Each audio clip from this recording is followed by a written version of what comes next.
smart. Yeah. Well, no, I had a Hackintosh. A Hackintosh, yeah. So I have one of those. It's just really old and doesn't work anymore. But yeah.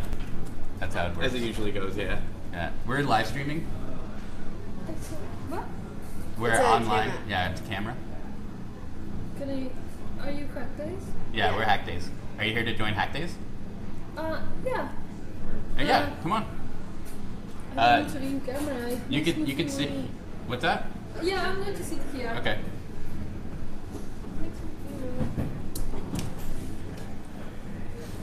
Yes. Welcome. Thank you so much. So, yeah, I'm curious because I'm actually learning Python, but do you do some project together like? So Hack Days it started out of us like programming at a friend's house on his living room floor, and then it got too big for that space because we had like 8 people show up once, and we started, which I mean it's a small place, right? It was amazing. So we started live streaming it, and then we moved here, and it became more of a live stream, talking about kind of what we're working on, like a show and tell, as well as like everything that's happening across like machine learning, bots, cryptocurrency, things like that. And really the content depends on who shows up. So, you know, you can talk about your project or whatever. I would be excited if something came along that did like unsupervised learning, that understood and saw the system and yeah, ended up being better than anyone else. Like that would be super cool. Also, I want it to be implanted in my brain. Right. Yeah. Like as an accessory that you can become a part of it. Yeah. Would you take orders from a voice? I guess you might already take orders from a voice inside your head. I'm like, oh, that's me. I guess we already do. Divine intervention. Would you take orders from a voice inside your head? Like if you were plugged into a massive global supercomputer. What if there is some sort of way? I mean, I guess this is getting more sci-fi a little bit. But is it though? Well, I guess it's getting more science. No, just without the fiction. But like, isn't it also possible that you could have it like change chemicals in your head to not only tell you, not even tell you, like it wouldn't just be a voice in your head. It would just be like a sense. Like it would be like your subconscious mind telling you to do it. Right. As opposed to your conscious mind hearing a voice. It would become your subconscious. So you would think it's coming from yourself. Yeah. Exactly. It would be. Or you wouldn't even think about it coming from yourself. You would know that it's coming from yourself. Like you would think that you know. Like you would be so influenced by this voice. That's terrifying. You would have the desire. It would become a desire. Its will would be your desire. Then who are you? Ooh, who are you? I'm nothing. I'm a pile of trash. The way that I kind of think about it is almost like those ants with like the fungal, the fungi in their brain a little bit, where it's like they don't know why they're doing it, but they know that's what they're supposed to be doing. Or like the snails. Yeah, the snails that have like the they have like that kind of like weird like parasite in them that goes into their eye, so they get eaten by a bird. Yeah, they want to climb up. A tree and to get eaten by a bird. Yeah. Because it's part of that thing's life cycle. Is to get eaten by a bird and then to get pooped out by the bird, and then that's when it lays like the babies and all that stuff. So mentally ill. Yeah. Hey, how's it going? If you want to join us, so we're streaming live now. If you want to be on the show. So where's inside the field of the camera? Right here. So you could sit here and be in the shot. But you would have to come around here. Let me come right there. Okay. Yeah. It's like a jungle gym over there. It is, sorry. Yeah. Hey, I don't want to be like in the front of the camera. Can I sit right there? Yeah. Yeah. Gabriel. Hi, Micah. Yeah. Pleasure meeting you. Yeah, I actually did a podcast with this guy, a Neural Lace podcast, and we lost the data. We did. We walked around the city and we talked about the neural lace. Yeah. Right? Yeah, we did. What is the neural lace? Neural lace is next generation brain-computer interface. Yeah. Yeah. So we were talking about how that might work. Yeah. So we're so Hack Days basically talk about anything you want. So what are you working on lately? So right now, so I'm organizing SFVR events, San Francisco Virtual Reality. Cool. And I'm also, I have Silicon Valley Global News, so I'm going to conventions and getting news, collecting news stories and filming them on Facebook Live, and then later on adding them to my blog, SVGN.io. Nice. Sick. Yeah, and then I still do like I started doing like what I call the Nerd Gear Show. Yeah. Which is like again, Yeah. it's like renaming the Neural Lace. But the idea was I did it in Facebook Spaces with Oh, Facebook Spaces is a VR like where everyone looks like a cartoon kind of thing. yeah. Okay. So we did That it in is Facebook so Spaces, and we sick. broadcast it live. Really? From Spaces? From VR. You know? Wow, that's awesome. Yeah, and so that was called the Nerd Care Show. I did it with a neuroscientist who comes around here. Her name is Sarah, but Shosky or something. But, and then I did a follow-up. So that didn't get huge ratings. I did a follow-up and we called the show Death Star Robot, because a lot of the technologies involved with researching neuralace could be applicable to creating a technological singularity that's self-aware, a self-aware network. Right. So, I have a group on Facebook called Self-Aware Networks, and that's all we do is we research, how the brain might work and how we can hack into it. Sweet. Yeah. Yeah. And how That's we can cool. create brains and artificial cortex. Wow. Yeah. I mean, I think it's a cool topic to rally people around. And so what's great is like I have a neurophysics group that has 9,000 people in it. I'm like, yes, 9,000 people are interested in diving deep into Right. the physics of neurons. And Yeah. approaching it from that perspective. It seems like a very niche topic, and 9,000 people on a very niche topic about what is literally the future. Yeah. It seems really exciting. Yeah. Do you get a lot of people who are very academic, or a lot of people who are kind of armchair, or like a lot of people who are just interested in like what that future will facilitate? Like, what is the audience like there? Well, without knowing each of those 9,000 people, You don't know each one I don't of know those? each of them individually, but I suspect that there's a good amount of armchair, but every once in a while we get a really legit neuroscientist who joins one of our groups. Yeah. Oh, wow. In some cases, on rare occasion, we'll get like a famous person who joined Nice. one of these like self-aware networks. Anyway, That's cool. yeah. It's funny because have you seen what we've been working on? I've been With watching Synapse? Actives. Okay. But I don't know a lot. Yeah, you should about check out Synapse. We're doing decentralized AI. Right. Yeah. Oh yeah. Okay. So. But I think there's a lot of like parallels every time we meet up. Seems like So tell me about Synapse. If you Yeah. want to. I don't want to pitch it now. I mean, Okay. we could pitch it later. I'm more curious to bring in because I literally pitch it every time. Pitch it every time, and so people are like, Yeah, like they're- we've seen this already. Right. So tell us more about what's happening with you now in terms of like your research, and then where you're headed in the future. Yeah. What's next? What's next? Well, okay. So what I want to do next is I want to start coming down to Noise Bridge, which is where you are on Sundays. But the reason is because there is I guess there's a neural hacking space here. And what I want to do, so I guess they have an OpenBCI headset, right? Yeah. So I'm actually with a developer. I'm part of a group called the Vision Agency, and they make a product called MicroVR. The what agency? The Vision Agency. Vision Agency. Okay. Yeah, led by Andrew Jones, and they make microdose VR. Right?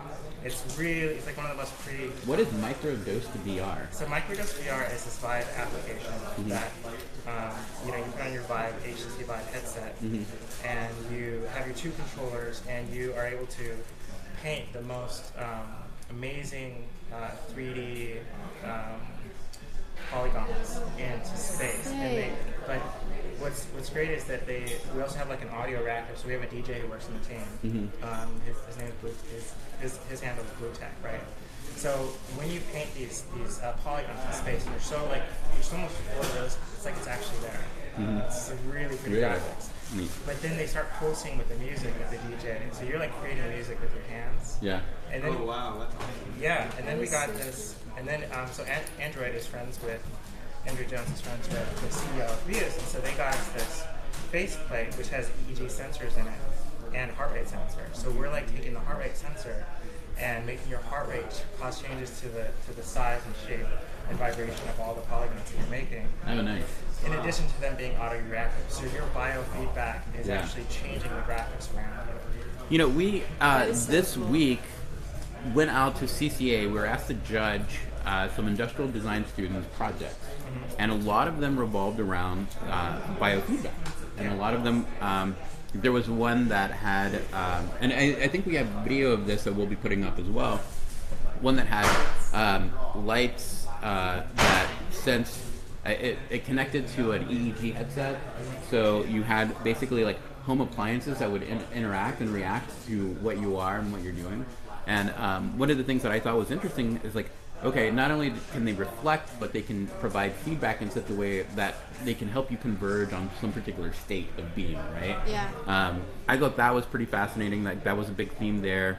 Another one was this really interesting, and in some ways it's kind of a feedback loop where they would basically turn babies into surveillance machines so that it would record all the smells, all the sights, all the sounds of being you as a baby, And right? you can run deep learning neural networks on that data and try to predict. Yeah, but I don't think Sure, they realize but what they they're didn't realize building. that. But I thought it would be cool is if you could replay that as you were expiring, and like you could be a baby again as you're leaving the world, as like this 2001 Space interesting. Odyssey thing, Sure, right? Yeah. That'd be a good way to Yeah, go out. right? They were kind of like, yeah, totally. Because what they also did was they turned the experience into a virtual reality experience. Into a, like, well, not virtual reality, but you could replay it, right? Yeah. From the baby's perspective. Yeah.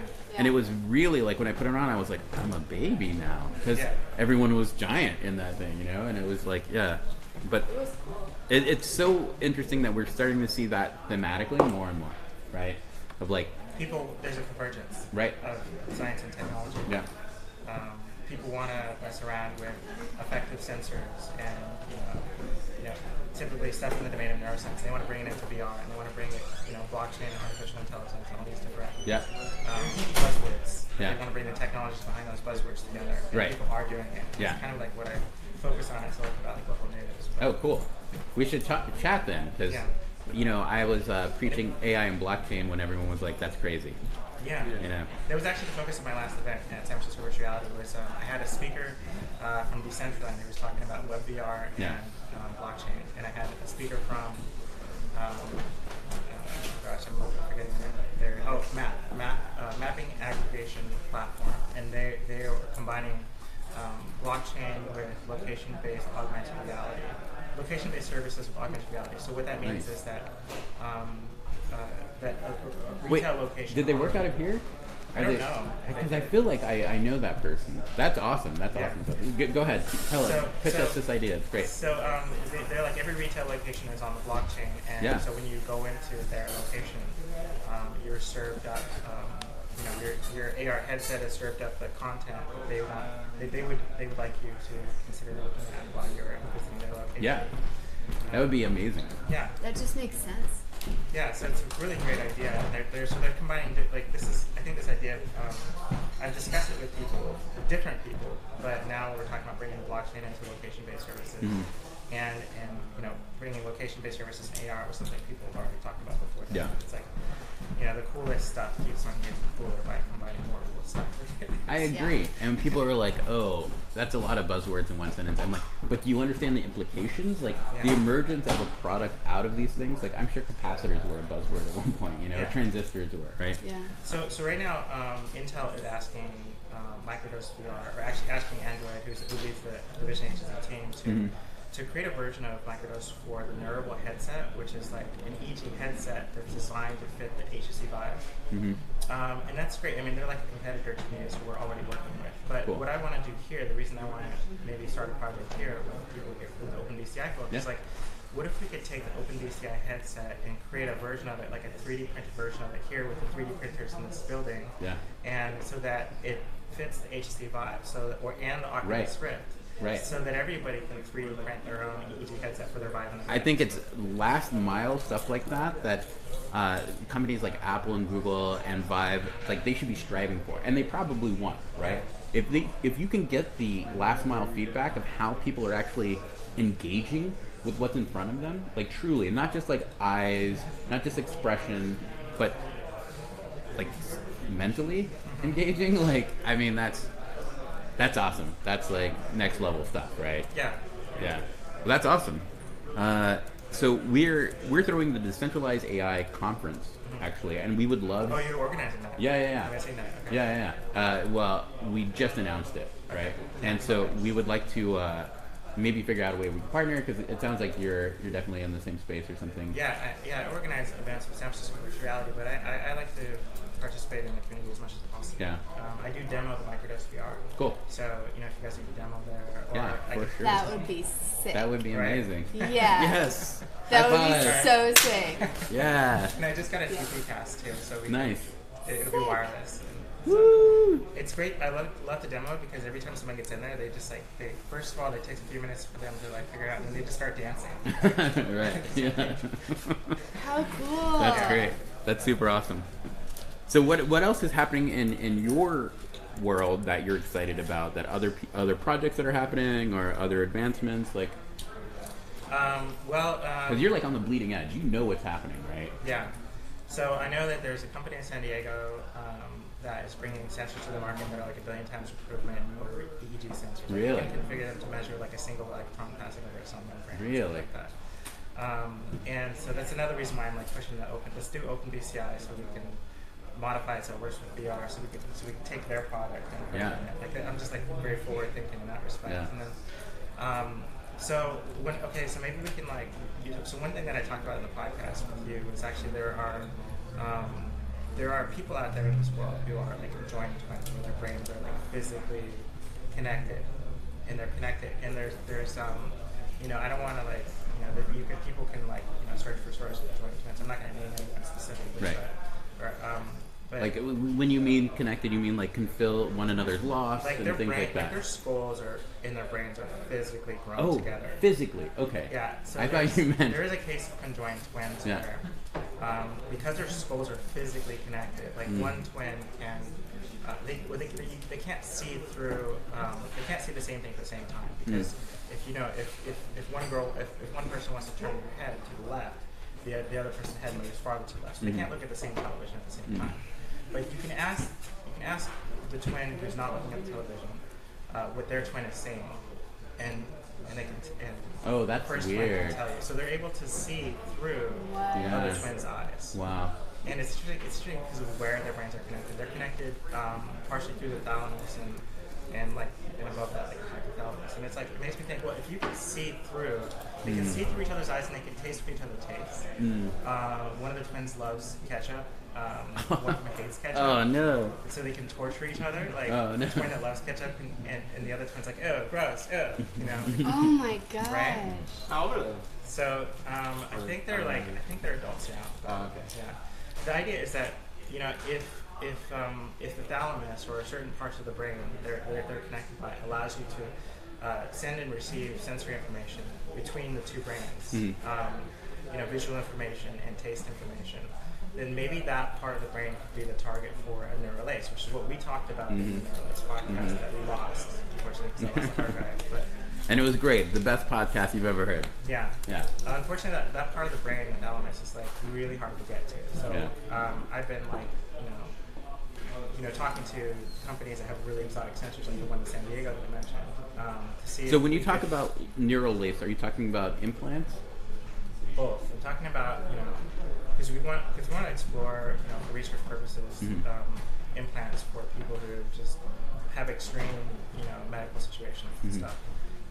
But we also want there's so many. The thing is, we have so many great wireless technologies on this planet. Right. So it just has to be it's very plausible to me that that we should be able to find a wireless technology that can send and receive what's in the deep part of the brain. Yeah, that would be amazing. And that may not even be the best part of the brain to target for neural lace. I mean, it could be that because the brain is a very general learning algorithm, you could eventually attach to any part of the brain and send and receive information. That's a hypothesis, but so David Eagleman talks about how you can plug in you could take a rat's eyes and plug it into the part of the brain that is the rat's ears, and the rat's brain will figure it out. and the eyes will start functioning normally. It's Wow. like the cortex itself is like a very general learning program, so it can be reprogrammed. You could put in 10 new eyeballs. You could put in stock data. So one of David One's idea. You can plug stock data into your brain, and eventually your brain's going to figure it out. It can be predicting Right. stock better than anyone else. Interesting. Yeah. Interesting. Like bypassing all hardware neural networks. Right. So if someone's blind, what they're doing is they have a tongue strip, Yeah. right, or back strip, and so the camera signals on the camera sensor are turned into electrodes that simulate the tongue, and the brain figures out visual data from that. And so people who are completely blind can see through a camera because of that sort of exterior vitaport. Wow. So it's possible that I think that we could target like maybe the thalamus and maybe put a sensor up the nose surgically. Yeah. But it might be possible that we could just Sign me up. Yeah, same. I'll reverse Total Recall Yeah. a sensor. Yeah. Yeah. But it might be that we could do it from any part of the brain, and it might be that we could do it from, like, so if you could plug into any part of the brain, then the question is, well, how do you, like, if the brain is like a network, how do you browse that network? Yeah. What's the web browser? What's the web browsing protocol? Yeah. Is it more like, is And how can I erase my browsing history? there you go. Yeah. Is it more like TCP? Is it more like UDP? Right. What is the communication protocol? Probably UDP, I think.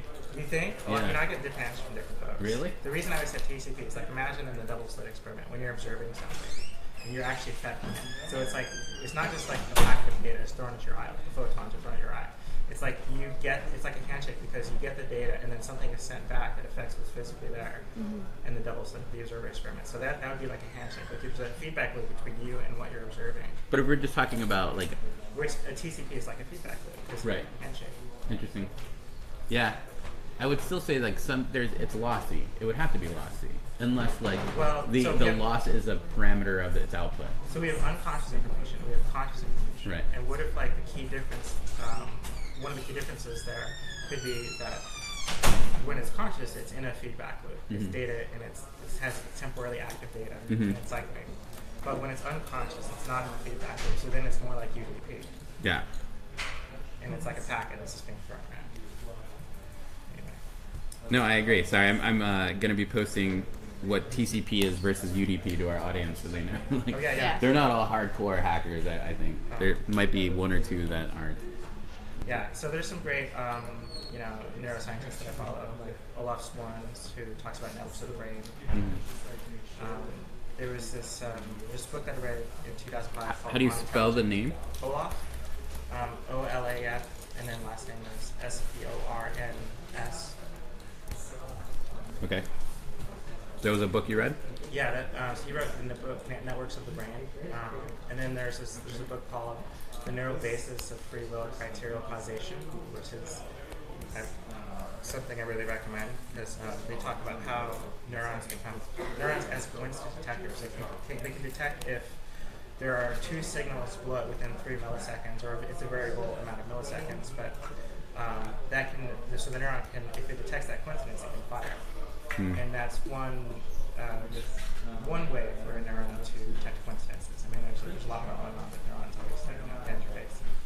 And dendrites can, or some people are saying them as mini computers with their own, ability to store computations over a long time and then trigger themselves to fire them depending on some circumstances.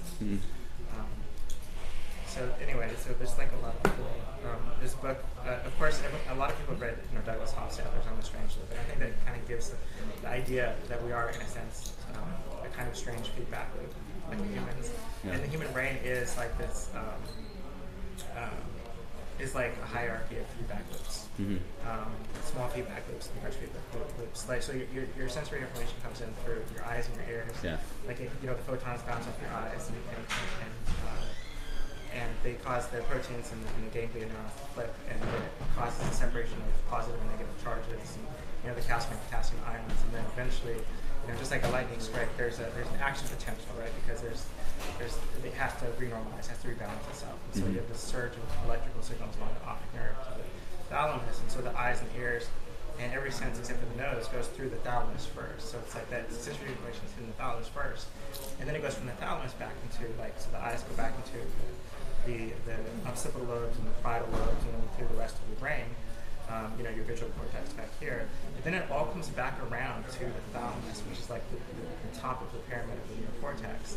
So it's like a big feedback loop from your eyes to the thalamus to the neocortex, back around through the whole neocortex to your thalamus again. So your brain is a feedback loop of information. Wow. And do you think it held state there and then it's like running this function across the input and comparing the input to the output? Wait, say that again. Okay, so like you said, it runs into the thalamus, Yeah.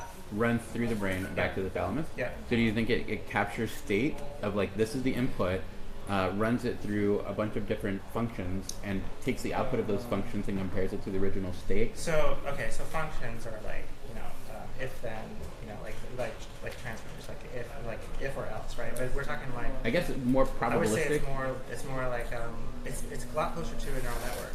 Like it is kind of like a neural. It's like the natural neural network. Right. So it's like you're running it through a neural network. So if you look at Google's deep learning generator, when you have a neural network that's rendering something, and then you pass it through the network again. Like so, you train it on photos of cats, dogs, and snails, and then you give it a photo that's never seen before. It could be clouds. And you run it through the neural network and have the lower levels of the neural network render what they think is there. Right. And then you run it through that same network again, over and over again, and eventually it starts to see cats and dogs and snails in the clouds, just like we see things in clouds, right? That's Google's deep dream generator. You can look at it if you want to. But, and I use that for like artwork on San Francisco virtual reality. It's like artwork. Like I create the basic outline in like Photoshop, and then I run it through the deep dream generator, and it creates all these fancy graphics on top of my logos for the event. So the idea there is like if our whole brain is sort of a neural network that like receives the data, renders what's there, and then passes that to the next level of the neural network. And it's like every part of the brain is sort of like rendering a frame of reality. And as it passes through the different parts of the neocortex, you're rendering different frames of reality over time. And so if you take 10 seconds at a time, and you say, if I have 10 seconds and like a movie, like a movie editor, like Adobe Premiere, you guys use movie editors, right, for your podcasts and stuff.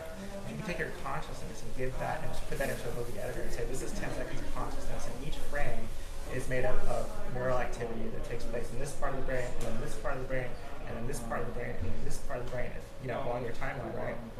And you can say that those are the frames of my consciousness over 10 seconds, and they're consisting of parts of my neurons that have, in aggregate, detected coincidence of patterns and rendered what they thought was there, based on previous sensory incoming data and new incoming sensory data. Right.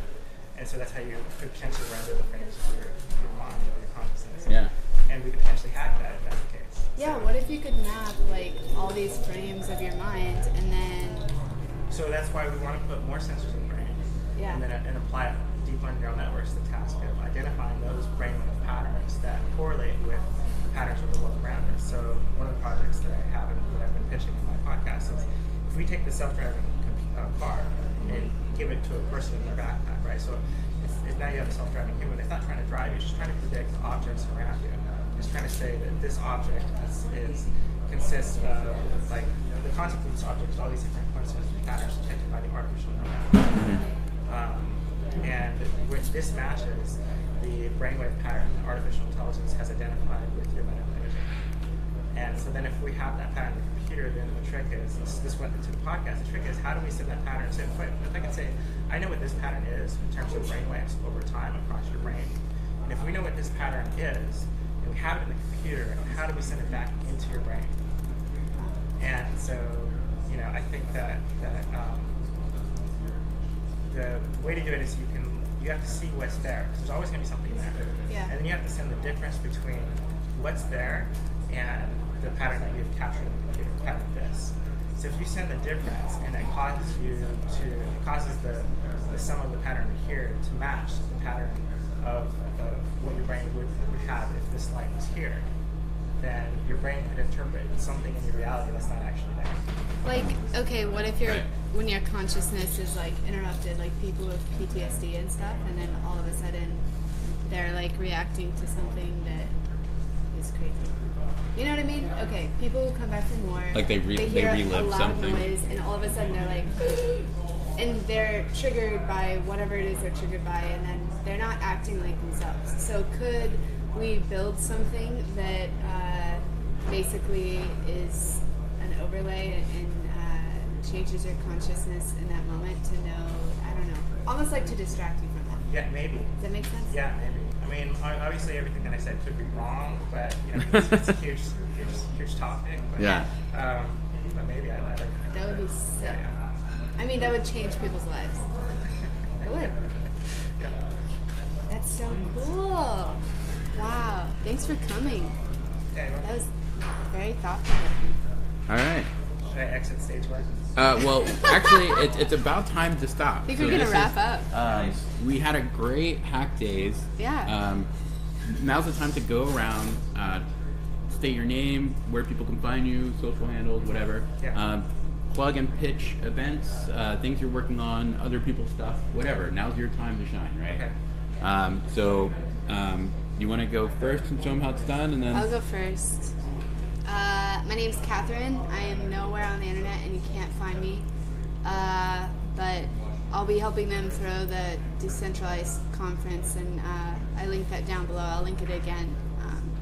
But yeah, come to Hack Days on Sundays at 2:30. Come to the Crypto Builders Meetup. Is that this Wednesday? it's this Wednesday.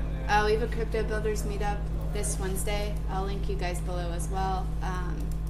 We have our friend Ty coming to speak about how to build your own mining rig and his trials and tribulations with that. So yeah, it's gonna be sick. I'll link you guys below though. So that's how it works. I'm looking forward to that because I'm looking to build my own mining rig. Really? Are Cool. you? Of course, yeah. Nice. Of course, got to make that money. Soon. Yeah. Yeah. Or maybe if I build it, I can resell it. I don't know. Yeah, totally. Either way. There's a market there. All right, now's your time. Okay, so you can find me. You can find links to the Neuralace podcast at http://vrma.io. The next article that I write is going to be at svgn.io. I also administrate 29 Facebook groups on virtual reality, blockchain, artificial intelligence, and computational neuroscience, a whole bunch of different topics, computational biology. And then you can find the link to those groups at http://vrma.work. And those are my key references. I'm also with San Francisco Virtual Reality. The main website is sfvr.net. And we're going to post our next event for January, probably in the middle of the month, maybe the 18th. And the website for finding that information will be sfvr360.com. Sweet. A lot of stuff. Good stuff to plug. Thanks. Yeah. Thanks for having me, Michelle. Go ahead. Yeah. I don't really have too much to plug, at least yet. Hope maybe in the future or something. So Cool. If people want to find you online, connect with you over Twitter or anything, do you have? I guess over Twitter. I just have. It's not too active right now. I'm looking to change that, but Sure. it's like it's just at CRAQQUY pretty much. So Cool. All right. Awesome. Okay. And as usual, I'm Dan Gailey. You can find me on Twitter at DPG and on Facebook, Dan Gailey. You can also find me. I'm the CEO and co-founder of Synapse.ai, where we're building decentralized artificial intelligence. You can check out more about that in our white paper and our yellow paper. The yellow paper is the more technical one. We are also throwing the Decentralized Artificial Intelligence Summit. So if you're working on something in the space or you're interested in learning more, you should hit us up. We're at decentralized-ai.com. That's a great domain. Yeah, right? It was available, which is weird. Amazing. Right?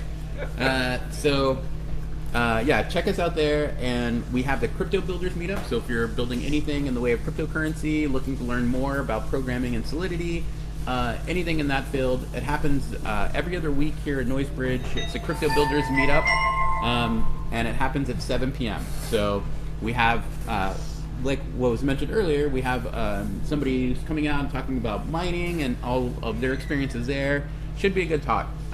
But the audience is probably the best reason to come. So you meet other people, other hackers, just like you from all levels. We also do hack days every Sunday, so if you're in the Bay Area, you can come out and join us and talk about all the nerdy stuff that you love, that you're working on, or that other people are working on. So you can do that here. You can find us at facebook.com/groups/hackdays, 4 all. You can also find us on Meetup here locally at, Crypto Builders Meetup Hack Days. Yeah. I have one more. So people should join my Facebook group, Death Star Robot, at deathstarrobot.com. Okay, you actually have that domain. That's Yes. a good How do domain. you spell it? Death? Star. Oh, Robot. Death Star. Yeah, like Star Wars. Yes. Nice. Yeah. I like that. When I heard your decentralized AI, Yeah. I was like, oh, I want to share my cool domain name Yeah, too. share your cool domain names. That if you have is cool domain amazing. names, share them here. But so as usual, be excellent to each other and hack the planet. And we'll see you next week. Wow, sick.